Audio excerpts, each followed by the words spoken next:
Mirë, do ndalemi në këto minuta që kanë mbetur tek përmbytjet në Shqipëri, ku duket se ka kaluar më shumë se sa një javë nga këto përmbytje, por jo vëmendje që duhet t'i japim dëmeve që kanë shkaktuar shirat e rrëmbyeshëm apo dalja e lumejve nga shtrati. Do të kemi mundësi ditën e sotme të kemi një lidhje të drejtë për drejtë me kryetarin e Bashkisë së Delvinës, zotin Besmir Veliu. Mirëmëngjes, zoti Veliu.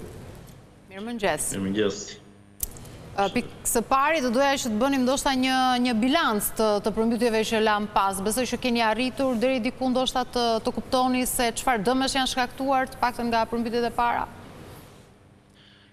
Atëherë, si pasojë e rreshjeve të javës së kaluar, dëmet kanë qenë shumëta në infrastrukturën rrugore kryesisht dhe në tokat bujqësore. E kuptoj, sa i takon tokave bujqësore apo edhe le të themi fermerëve, cilët shpeshherë i kanë ngritur në pak këto problematika që u krijuan me përmbytjen, cilat janë mekanizmat që keni menduar të ndiqni?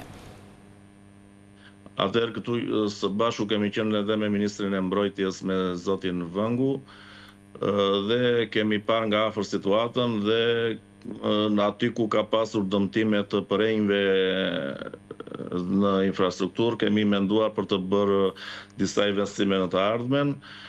Për momentin kemi ndorhir me mjete ekskavator për të devijuar përrejnjt apo ujin masiv që ka nga mali, për që mos të kemi më shumë gërryerje për momentin. Në momentet që flasim, a ka ende toka bujqësore të përmbytura? Janë tërhequr ujërat? Nuk është se kemi toka të përmbytura, kemi dëmtime apo gërryerje të këtyre tokave. Nuk kemi të përmbytura. E qartë. Ne jemi vetëm në fazën e parë, le të themi, të shirave, kështu që besoj në një farë forme dihet që kemi një dimër përpara, shirat mund të jenë sërish intensive. Si po veprohet në këtë rast? Ka një bashkëpunim, le të themi, të pushtetit vendor me qeverinë dhe a janë marrë masat për të mos patur sërish të njëjtat përmbytjet, njëjtat dëme që mund të shkaktohen fermerëve kryesisht?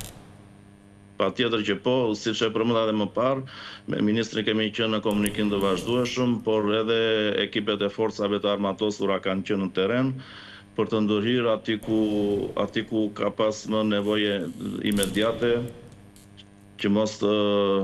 që këto pasojë mos e gravojnë më tej. A keni një mesazh ndoshta edhe për qytetarët, për fermerët që le të themi kanë patur probleme për mënyrën se si duhet të veprojnë, duhet të ketë ndoshta edhe një qasje disi nga ana e tyre më të kujdesshme, ka ndonjë formë se si ata vetë duhet veprojnë? Do të jepni një mesazh? Mesazhi vetëm ne kemi bërë dhe në rrjetet sociale, aty ku ka nevojë ose nuk kanë mundësi vetë ata që thjesht të na kontaktojnë dhe ne me ekipet e shërbimeve të bashkisë do ndorhim sa më shpejt për të ardhur në ndihmë E qartë. këtyre qytetarëve cilët mund të kenë probleme. Mirë, ne ju falenderojmë që na u bashkuat, që na dhatë një informacion si është situata, shpresojmë që mos ketë pasoja në vazhdim edhe nga shirat që mund të vijnë. Faleminderit. Faleminderit, zoti Veliu. Faleminderit dhe juve. Mirë, ne kemi ardhur në fund programit. Ju falenderojmë edhe juve që qëndruat në shoqërinë tonë. Shihemi sërish nesër.